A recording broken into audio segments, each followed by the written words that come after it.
Merci d'être avec nous dans l'Agora cet après-midi pour cette table ronde aux accents software. Et pour celle-ci, je suis avec à ma gauche Alban Sayag, CEO de YouSign. YouSign qui est un spécialiste de la signature électronique, mais pas que, qui se diversifie depuis quelques temps.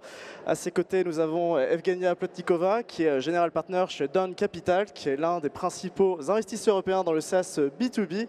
Et enfin, nous avons Elena Poincé, fondatrice et CEO de Tetris, acteur français de la cybersécurité. On va commencer avec vous, Evgenia, puisqu'on le voit, Software is eating the world, c'est Marc Andressian qui disait ça il y a plus de 10 ans déjà, et on voit que depuis ça s'est considérablement évolué, il y a eu du SaaS un peu à toutes les sauces. Justement, comme c'est un écosystème qui s'est massivement tourné vers le SaaS, j'entends le software, aujourd'hui on est un petit peu dans quel état d'esprit quand on voit l'évolution qu'il y a eu au cours de la décennie passée? Oui, effectivement. Alors, je pense que de manière générale, on aurait tort de penser à l'industrie de logiciels comme étant un secteur en soi. Je pense que c'est un secteur qui touche à tout ce qui nous entoure aujourd'hui. Ça peut être à la fois la santé, le manufacturing, toutes les industries entre guillemets réelles qui sont aujourd'hui soit en phase de digitalisation grâce aux logiciels ou qui sont en train de se voir parfois disruptés par tout ce qui est les logiciels SaaS. Et vu qu'on parle aujourd'hui de questions de cybersécurité, je pense qu'il y a un lien fort entre le progrès digital qui est mené aujourd'hui par le logiciel et tout ce qui est la cybersécurité. Donc si on réfléchit un tout petit peu à l'évolution de cyber, la manière dont nous on réfléchit chez Dawn, c'est souvent lié à l'évolution de l'infrastructure. Donc nous avons vu l'apparition de l'ordinateur, ensuite l'Internet, et donc à chaque fois qu'il y a un trou d'infrastructure ou un risque dans l'infrastructure, c'est là qu'on a créé des solutions cyber qui y correspondent. Donc le premier virus était créé pour une disquette. Je ne sais pas si les gens se souviennent de ce qui était un Ça remonte un petit peu. Exactement, dans les années 80.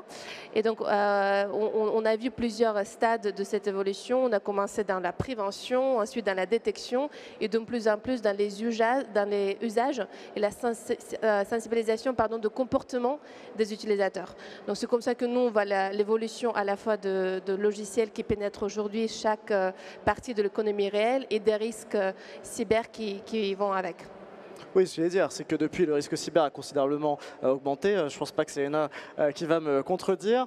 Justement, dans une année qui est relativement sensible, les Jeux Olympiques qui arrivent, justement, aujourd'hui, comment, dans cette industrie du software, cette menace de cybersécurité, elle est perçue et comment elle évolue? Je pense notamment à l'attaque de SolarWinds qui a un peu rabattu les cartes et qui a sonné comme un violent rappel de la menace cyber il y a quelques années.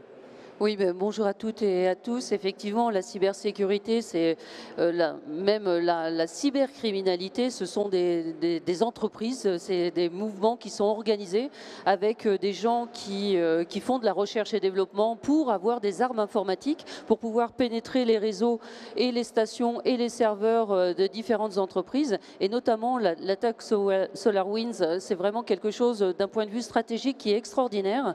Et surtout pour tous les éditeurs de logiciels, c'est-à-dire que pour expliquer la démarche, c'est on pirate une entreprise, la recherche et développement de cette entreprise qui a un logiciel qui s'appelle Orion et qui se met pour toute la productivité de très grandes entreprises et ils ont pénétré cette version, ils ont rajouté une backdoor, un cheval de Troie et une fois que la mise à jour s'est faite et que toutes les entreprises se sont dit c'est normal, l'éditeur me met à jour ma technologie, eh bien, le cheval de Troie s'est déplacé dans plus de 18 000 entreprises de gouvernements des États-Unis et notamment plus en Amérique du Nord, puisque c'est APT29, c'est-à-dire une entité qui est pilotée par la Russie, c'est ce qu'on dit, mais on n'a pas de preuves.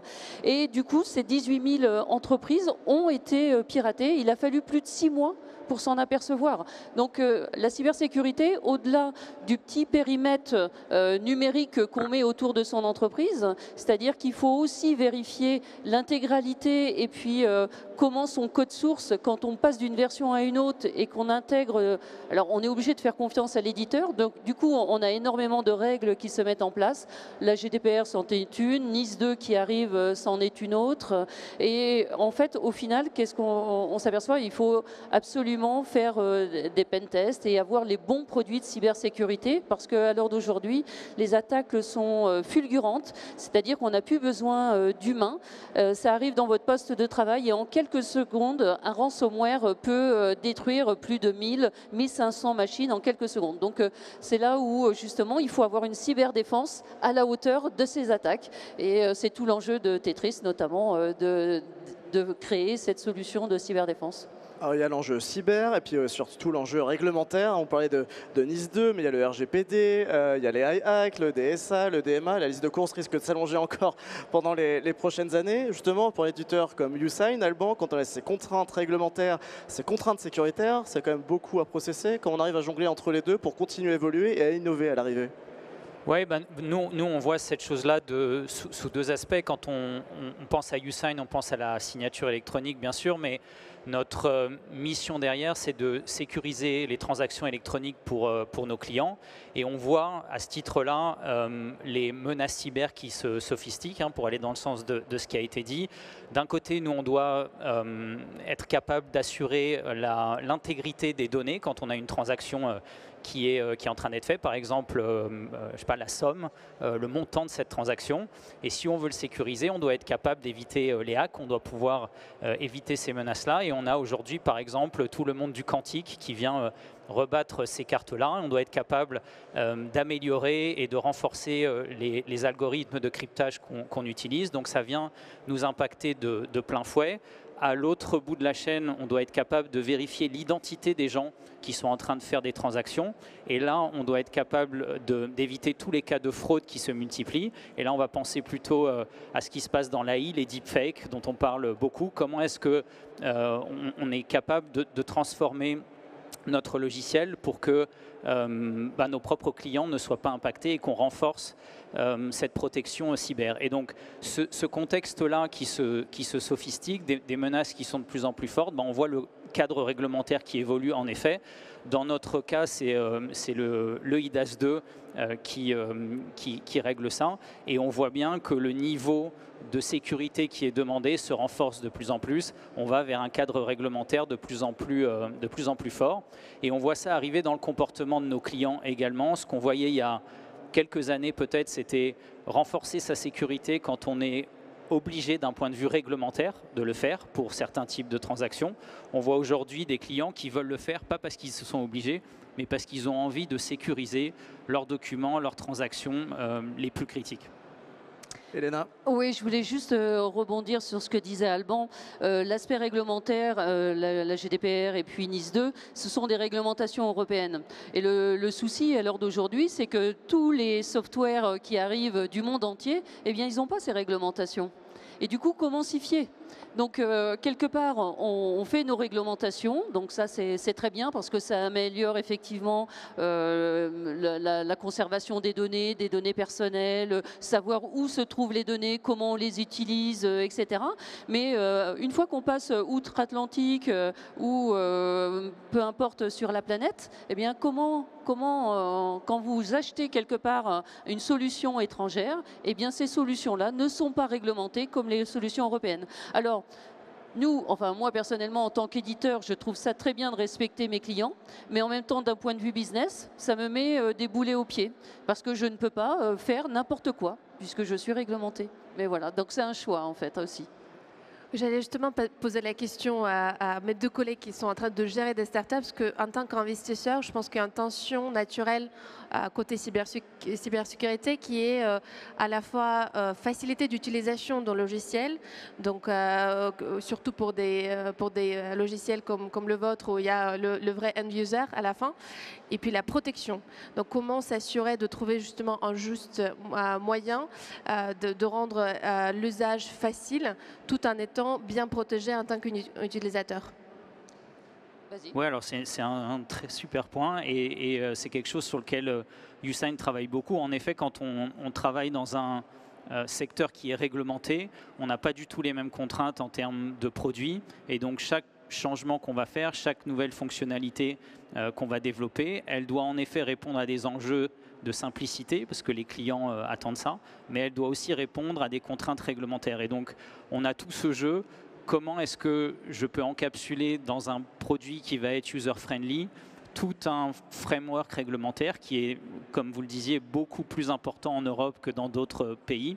Et c'est un enjeu assez fort. Mais je pense qu'on est capable d'y arriver. Le point, c'est que on ne peut pas faire passer le réglementaire après. Mais on doit être capable de l'intégrer dans une expérience utilisateur qui va faire qu'on a envie d'utiliser ces produits ou qu'on a envie de les proposer à ses propres clients derrière. Mais on ne peut pas avoir la même vélocité qu'une équipe produit ou qu'une équipe tech d'un autre secteur, parce que systématiquement, on va devoir se référer à des contraintes fortes, quoi. Oui, cet arsenal réglementaire, il pose notamment question dans l'intelligence artificielle. On voit que l'Europe a été pionnière avec l'AI Act, qui a fait plutôt grincer dans la French Tech. Je ne sais pas ce que vous en pensez, Elena, parce que dans un sens, il y a une menace cyber qui se sophistique, qui devient de plus en plus sophistiquée. Donc les hackers ont de nouveaux moyens pour attaquer. On a aussi avec l'IA de nouveaux moyens pour se défendre. Mais si on a des contraintes réglementaires, on donne peut-être un avantage à l'ennemi. Du coup, comment on peut avancer par rapport à ça ? C'est compliqué parce que la cybercriminalité, elle n'a pas de loi. Donc elle fait ce qu'elle veut. Le but, c'est de récupérer un maximum de données. Récupérer, tu parles de l'intelligence artificielle, Maxence. Effectivement, l'intelligence artificielle, à l'heure d'aujourd'hui, on est obligé de l'intégrer dans les produits de cybersécurité. Et l'IA Act, c'est l'utiliser, mais après, ne pas se servir de nouveau de la donnée pour en faire un besoin, puisqu'on sait tous que pour avoir de l'IA, il faut qu'elle soit performante avec les différents modèles, etc. Et d'avoir des modèles aussi qui soient reconnus et qui soient, contrôlés. Parce que c'est ça en fait, c'est le modèle de l'IA, parce que si vous apprenez, c'est comme un enfant en fait au final, hein. Si vous l'apprenez à voler, ben, il va voler toute sa vie, donc voler dans le sens dérober. Et donc l'IA, elle doit être très bien éduquée, et c'est ça toute la force et la difficulté en même temps de comment se fier à cette IA d'un point de vue cybersécurité, et puis pour défendre, parce qu'effectivement la cybercriminalité met aussi des attaques au niveau, donc c'est un combat IA contre IA, gendarmes, voleurs, hein, et il faut être les plus forts, puisque en informatique, plus on descend dans les couches basses de l'informatique, et plus on a les droits, et plus on peut pirater et récupérer le maximum d'informations, dont du coup le cyberespionnage. Et c'est tous ces signaux faibles d'attaques furtives, justement, qui sont là la difficulté des éditeurs de cyberdéfense pour détecter tous ces signaux faibles qui permettent, et une IA peut nous amener à rechercher, parce que regarder des logs en permanence des consoles avec un humain à l'heure d'aujourd'hui, c'est plus tenable, parce qu'il y a des millions par jour, etc. Donc l'intelligence artificielle nous permet de progresser et d'avoir quelque part un assistant, un homme augmenté qui va aider bien sûr les entreprises à survivre face à des ransomware, face à de l'espionnage informatique, etc.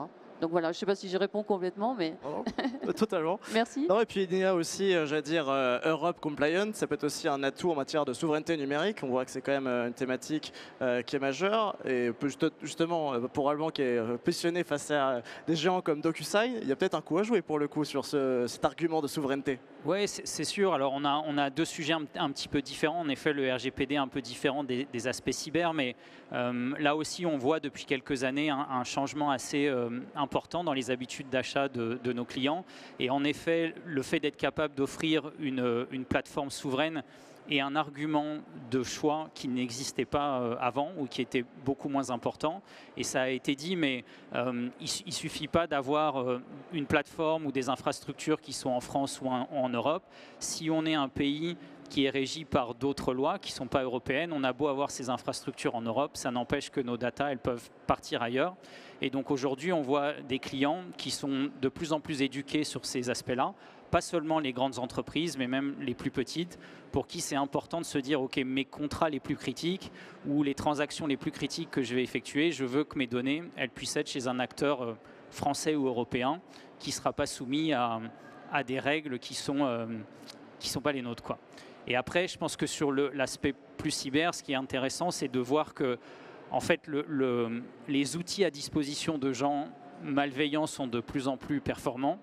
Et du coup, pour moi, la mission d'éditeurs comme nous, c'est d'être capable de donner au plus grand nombre des moyens à la hauteur de ces enjeux-là ou de la puissance de ce qu'ils ont en face et de le démocratiser vraiment, quoi. Parce que c'est l'apanage des grandes entreprises. On est une entreprise du CAC 40, on a accès à tout ça, mais quand on est une entreprise plus petite, une ETI, c'est pas forcément évident. Et là, ce qu'on doit faire, c'est créer des produits plus faciles à utiliser et moins chers aussi, pour être capable de les déployer vraiment, quoi. Et justement, ce poids réglementaire, ce poids aussi évidemment de la souveraineté numérique, quel est un petit peu l'impact sur Dawn Capital? Justement, on parlait de cette facilité d'utilisation, mais en même temps, il faut quand même une protection suffisamment forte pour qu'il n'y ait pas derrière un hack et une fuite de données, sachant que c'est un petit peu la thématique du moment. En effet, je pense qu'il y a un aspect qui est potentiellement nuisant, qui peut-être réduit un peu l'agilité d'une entreprise qui doit se voir être compliant avec toutes les régulations qui existent.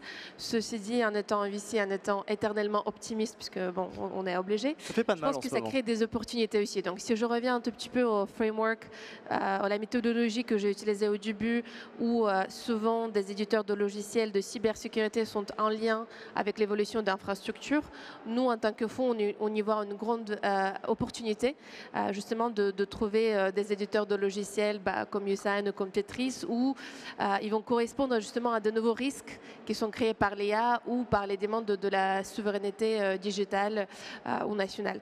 Donc si je prends l'exemple de nouveaux acteurs ou de nouveaux périmètres, donc aujourd'hui avec l'IA et les grands modèles de langage, nous avons de nouveaux problèmes d'éthique, de nouveaux problèmes de perte de données, de nouveaux problèmes potentiellement aussi de ce qu'on appelle prompt injection, où ces modèles-là ne font pas la différence entre la requête de ChatGPT que vous êtes en train de faire et aussi des données qui sont utilisées pour cette requête.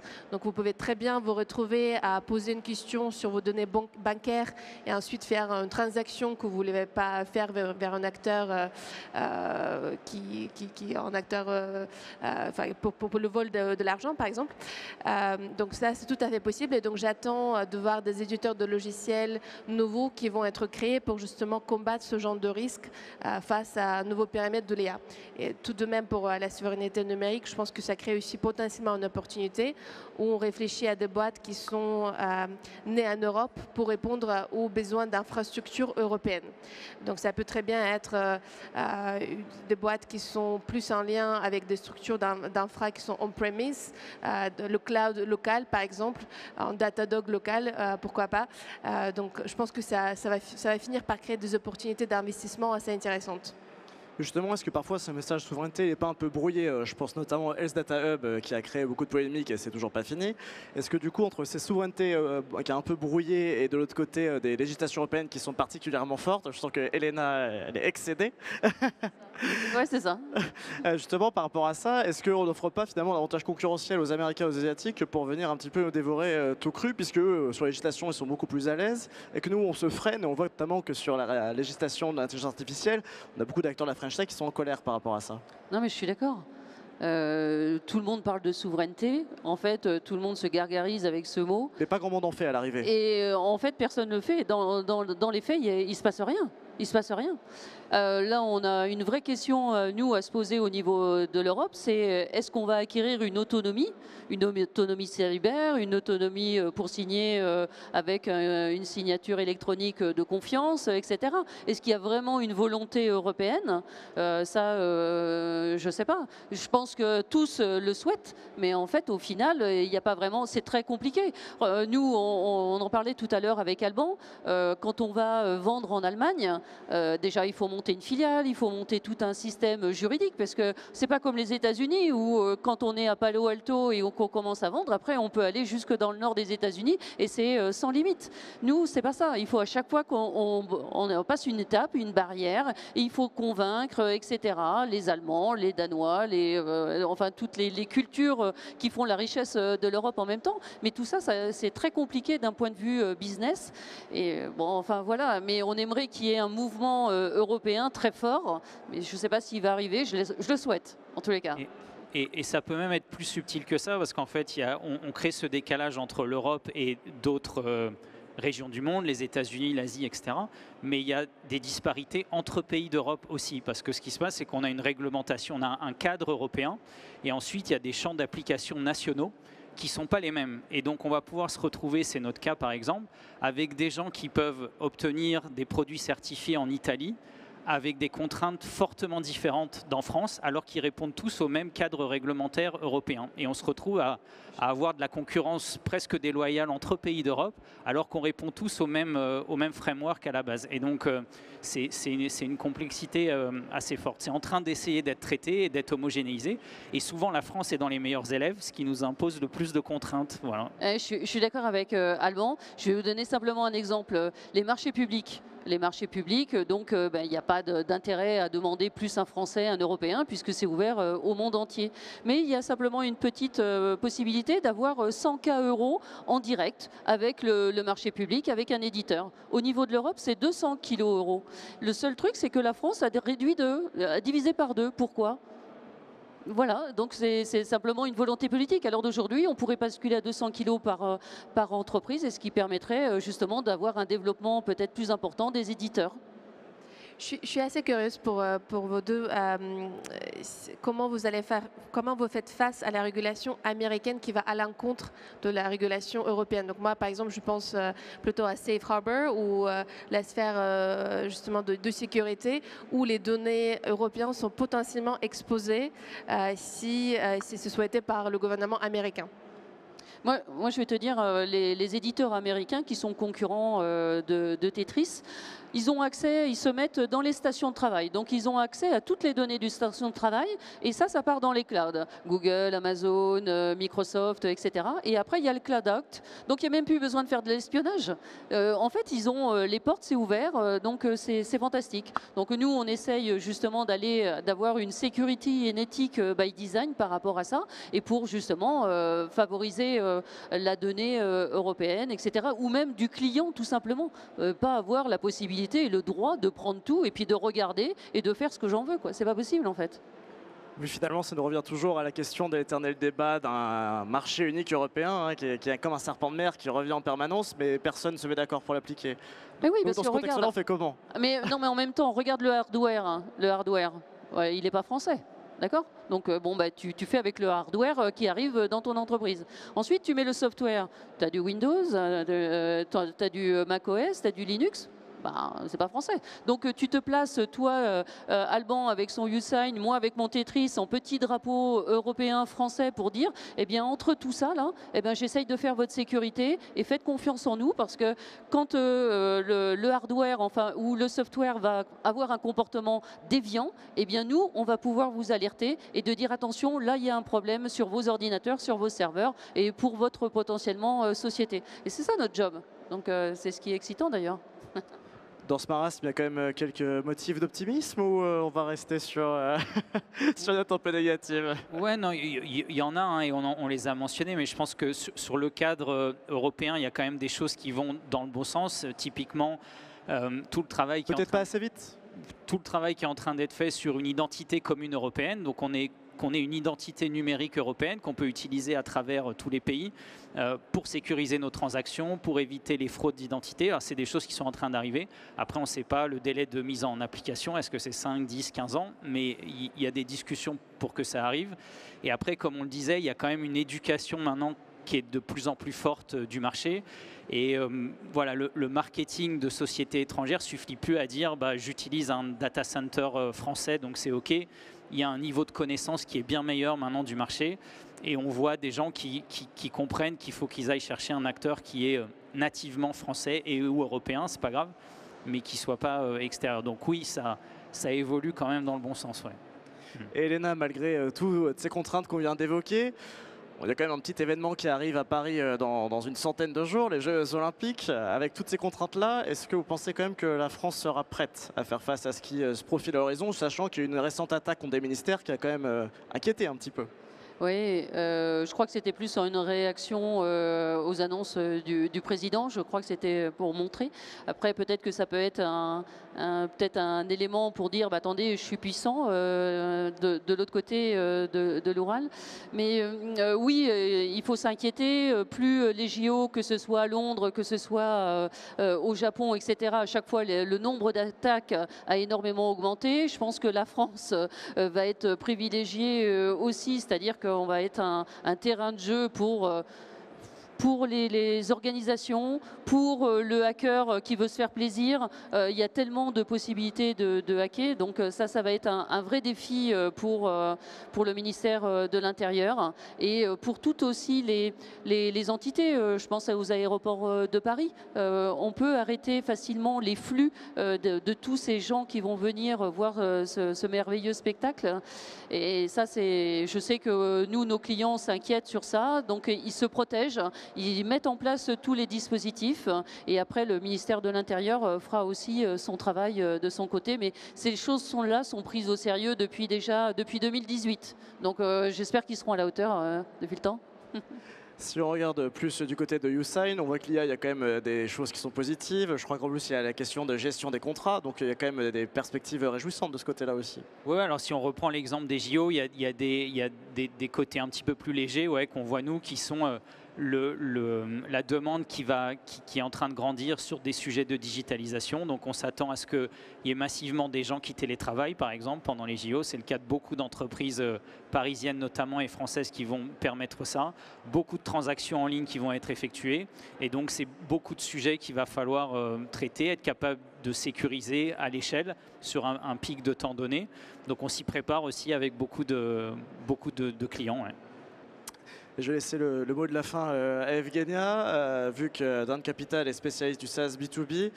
Quelle est un petit peu la direction que prend cet écosystème, où on va en être dans 5-10 ans? Il y a quand même pas mal de motifs d'espoir, malgré toutes les contraintes cyber et réglementaires qu'on vient d'évoquer. Non, mais encore une fois, en étant une optimiste éternelle en tant que VC, je pense que chaque contrainte crée une opportunité. Donc des contraintes de cyber, des contraintes de régulation, des contraintes d'infrastructure, tous représentent une opportunité d'investissement qui est massive. Et donc pour nous, je pense qu'il y aura toute une nouvelle génération de logiciels, d'éditeurs de logiciels qui seront peut-être security first. Donc qui seront des éditeurs qui vont repenser la manière dont ils sont construits en prenant en compte les risques auxquels on fait face aujourd'hui. Et pour parler un petit peu peut-être de l'ouverture de régulation, j'estime qu'il y en aura plus de régulation dans l'avenir. Et mon opinion très personnel, c'est que ce qui est peut-être l'Europe est devenue peut-être un peu trop forte pour réguler plutôt qu'innover à l'arrivée. Je pense que ce qui est peut-être plus intéressant, c'est de réguler le résultat et pas le process.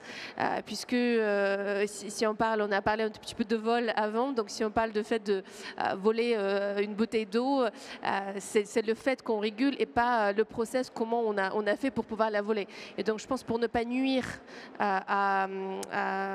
au progrès, pour ne pas nuire à l'innovation, réguler plutôt le résultat et pas le process de comment on y arrive, peut-être potentiellement plus intéressant. Bon, j'espère que les dirigeants à Bruxelles nous écouteront. Merci beaucoup à vous trois, vous pouvez les applaudir. Merci beaucoup. Merci beaucoup.